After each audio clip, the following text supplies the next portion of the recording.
అందరికీ నమస్కారం అండి. Welcome to our channel. నేను మీ సిగ్నల్ టీవీ వెంకటేష్.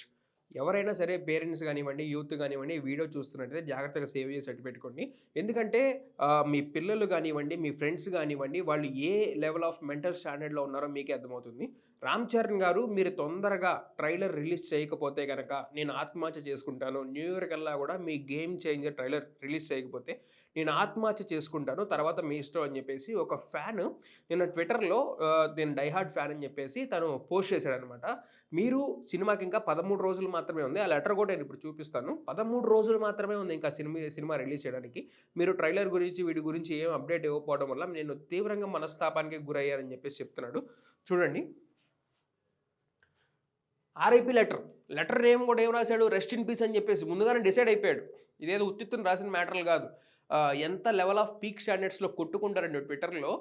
ఫ్యాన్స్ వారప్పుడు ఆ ఫ్యాన్స్ ఆ పలానా హీరో వాళ్ళు వీళ్ళని చంపేయడం, వాళ్ళని మళ్ళీ హీరో వచ్చి పరామర్శించడం. ఇలాంటివి జరుగుతానే ఉన్నాయి. ఎంత ఇదిగా వాళ్ళు మెంటల్‌గా కూడా ఎంత ఇదైపోయి ఉన్నారో చూడండి. RIP letter 28 December to the game changer official team వాళ్ళకి నేను రాస్తున్నాను. గౌరవనీయులైన గేమ్ చేంజర్ గారికి నేను అనగా తన పేరు Eshwar die hard fan of Ram Charan అన్న చింతిస్తూ రాయనిది ఏమనగా సినిమాకి ఇంకా 13 రోజులు మాత్రమే మిగిలి ఉన్నది. మీరు ఏ విధమైనటువంటి ట్రైలర్ అప్డేట్ ఇవ్వలేదు. కనీసం అభిమానుల ఎమోషన్‌ని పట్టించుకోవడం లేదు.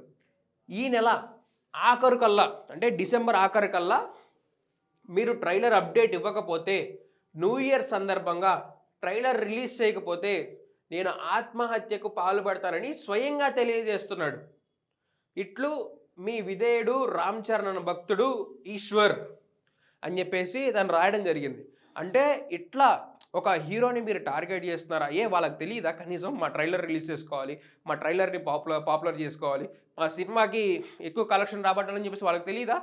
ఎందుకు అనవసరంగా ఇంత ఇది చేసుకొని మీ ప్రాణాలను తెచ్చుకుంటే రేపొద్దున మీ అమ్మా నాన్నలు ఎవరు చూసుకుంటారు? లేకపోతే మీకంటూ కెరియర్ ఉంది. వాళ్ళే కెరియర్ కాదు. ఫర్ ఎగ్జాంపుల్ మీరు రామ్ చరణ్ గారి ఇంటికి పోతే కనీసం మిమ్మల్ని దేకను కూడా దేకడు. సెక్యూరిటీ గార్డ్ కొట్టి పంపిస్తాడు. అట్లా ఉంటది హీరోయిజం. మేము మీడియాలో ఉండే వాళ్ళ ఇంటికెళ్తేనే కూడా మీడియాలో గంటల తరబడి వెయిట్ చేస్తే గానీ వాళ్ళు ప్రెస్ మీట్లు రారు, మాటలు పెట్టరు. అలాంటిది మీకెందుకు? మీడియాలో ఉండి కూడా వాళ్ళతో కలిసి ఫోటోలు దిగడకుండా ఇంత జరుగుతుంటే మీరేమో ఇదేదో నేను రామ్ చరణ్ అన్న భక్తుడు, రామ్ చరణ్ అన్న వాళ్ళకి వాళ్ళు కోట్లు సంపాదించుకుంటున్నారు. నువ్వేం సంపాదించుకున్నావు అన్నది మ్యాటర్ కదా! నువ్వేం సంపాదించుకున్నావు? నీ కెరియర్ ఏంటి? నీ ఫోకస్ ఏంటి? నీ గోల్స్ ఏంటి? అన్నది చూసుకోవాలి కదా! అది చూసుకోకుండా రేపొద్దున నువ్వు చనిపోతే కూడా ఎవరో కూడా ఎక్కువ రోజులు బాధపడరు. మహా అయితే 2 రోజులు. ఆ దినం 14 రోజులు అయిపోయిన తర్వాత ఇంకా సచ్చిండు, పోయిండు, ఆడికుండాలి అది అని చెప్పేసి అట్లా ఫీల్ అవుతారు తప్పించి ఇంకేమన్నా ఉందా? ఏం లేదు గదా! నువ్వు చచ్చిపోయిన తర్వాత కూడా దానికి ఒక బ్యానర్ ఒక రూ. 250 పెట్టి ఒక 4 బ్యానర్‌లు ఏపిత్తారు. ఇంకంతే. బస్ అయిపోయిందింక. అక్కడితో కేలికతం. తర్వాత అది మనం మనం గుర్తు మనకంటూ మనకుండాలనమాట. రామ్ చరణ్ అన్న కూడా నీ దగ్గరికి వస్తాడో లేదో కూడా తెలీదు. గతంలో ఎన్టీఆర్ ఫ్యాన్స్ ఆయన 'దేవరా' సినిమా గురించి చూడాలని చెప్పేసి అనుకున్నాడు. తనకి క్యాన్సర్ కాబట్టి తను చనిపోతున్నాడు కాబట్టి ఆ టైంలో చూడాలని చెప్పేసి తను ఉంటావని చెప్పేసి ఆయన ఎళ్లి భరోసా ఇవ్వడం జరిగింది. నువ్వేంది చచ్చిపోతున్నావు అని చెప్పేసి బెదిరిస్తావు? ఎంతవరకు పద్ధతి ఇది? ఏం పద్ధతి ఇది? ఆళ్ళెవరో సినిమా కోసం నువ్వు చచ్చిపోవడం ఏంది?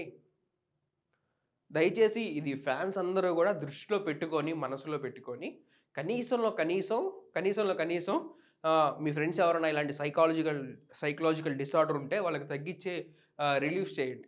ఎవరు కూడా రారు అన్నది ఇక 2024 ఎండ్ అయిపోతుంది అన్నది కూడా ఎవరు రారు. మనంతట మనమే చేసుకోవాలి. మనంతట మనమే ప్రాబ్లమ్ సాల్వ్ చేసుకోవాలని తెలుసుకోవాలి. Thank you for watching.